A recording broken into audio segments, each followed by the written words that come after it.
It's documented in KISStory. He's not drunk or stoned, or that's just how Ace talks. He's fried from all the years of being stoned and drunk. So, critical moment in KISStory. I have several, of course, because I always overachieve, and hopefully, I didn't steal anybody's.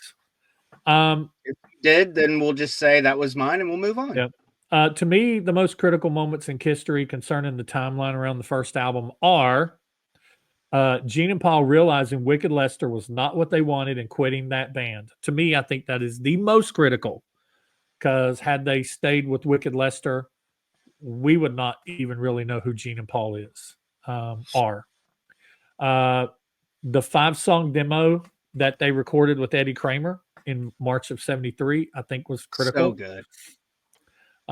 The building of the team around them with Bill Accoin, Neil Bogart, and Sean Delaney in the center of that team was very critical, to the point where Sean Delaney was literally the 5th member of KISS, and Bill Accoin and Neil Bogart, had it not been for their belief in the band, they wouldn't have made it as far as they did. Everybody else was giving up on them. I think also the last couple things, the first TV performance on ABC's In Concert.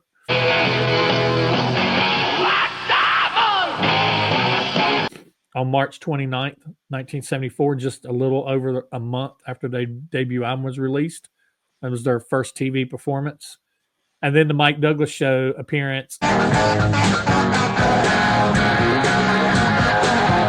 on April 29th, 1974, where they performed Firehouse. To me, those are 4 or 5 critical moments around the album being put out. I mean, Gene and Paul just meeting in general is, critical. Yeah. This album and this timeline, this time period is so riddled in critical KISS moments that it's hard to pick just a few, because if you are a KISS fan, and my whole thing about this was like, yeah, I want to do this for KISS fans, but I also want to do it for like the generations coming up who aren't going to get the KISS that we all got. At some point, we all got, a form of KISS. They're just going to have the, whatever we're getting in 2027.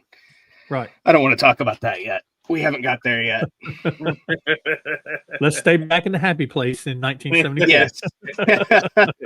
This is a really good time in KISStory. Yeah. All right, AJ, your critical moment in KISStory. You guys hit a lot of them. Let me know. I mean, that's probably pretty good. Sunday Driver. Yeah. Gene and Paul meeting for sure. Yeah. I mean, without that, some of those early songs they wrote together or brought in together. Who knows what would have happened? Right. The collaboration Gene and Paul had, like Lennon and McCartney, and the fact that they both idolized the Beatles so much. The fact that they're not, I mean, I understand that Lennon and McCartney are on a pedestal, right? But to our fandom and fans like us, we put Simmons, Stanley right up there with for Lennon sure. And McCartney. And I don't care what anybody says, KISS's songs are really good and underrated as far as critics go. Right. Oh, yeah. And my critical moment is kind of a weird one. I could have went 2 ways with this. It could have been either Neil Bogart or Warner itself dropping Casablanca from distribution because KISS wouldn't take off the makeup. I think that's huge. Yeah. Because had KISS caved and been like, yeah, okay, whatever, our songs are good enough, we'll take the makeup off. Because let's face it, in the 70s, that's what got people to buy KISS albums. Was they walk in the record store, they see the makeup, and they're like, what is this? So then they put it on their turntable and they're like, holy shit, it changed people's lives. Yeah. I mean, think of how many, not just us, but like how many fans and how many podcasts and YouTube channels there are based on this band. It's insane. Right. And without that, go ahead. To me, the music is more important than the makeup and the image, because the makeup and the image is going to catch you, but it's not going to keep you. I don't care how of a bombastic show they had, or how cool the costumes were, how cool the makeup was. In the beginning, it wasn't all that. In the beginning, it was the music that got people's attention. And I think that the makeup kind of pulled people in, but the music is what made people stay. Because if Yeah. Kiss did not have good songwriting, they weren't the best musicians. They didn't need to be the best musicians, but but they were all good. I think some members are underrated. I think Paul is underrated as a rhythm guitar player. He's actually really good. Peter's definitely underrated as a drummer, and especially after Paul and Gene rewrote most of KISStory. And Gene is definitely an underrated bass player. He's a very good bass player. Absolutely. About the only person in KISS that gets their props that they fully deserve, I believe, is Ace and Paul, basically for his songwriting and his stage antics and his singing at the time, not more recently, but back in the day. So, but the music, they had to have the good songs, because I wouldn't want to go listen to a show. I don't care how good a band is. If they were blowing up everything on the stage and had the most outrageous makeup and costumes, but I couldn't stand if their songs didn't hook me, or if I couldn't stand to hear them play or whatever, and the songs were garbage, I wouldn't. You might get me for one show, but you're not going to get me for more. And you might get me for one album, but you're not going to get me for 20 or 30 albums.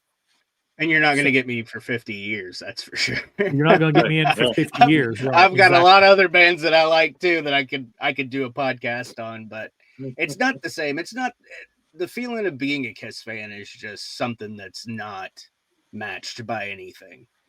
I mean, there's so many things that I love, and I not necessarily collect, but I have things of that. Just it always comes back around to KISS. Like me and Bran have talked about on his show, or maybe it was just, in passing or whatever, but it's like, I don't know what it is about this band.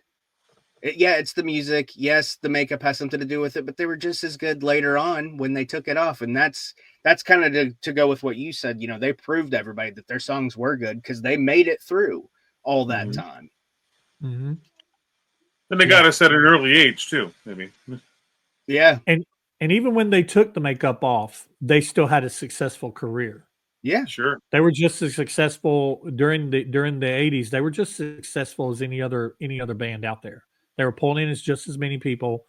Were they pulling in the old school people and pulling in what they pulled in for the reunion tours and stuff like that? No, maybe not.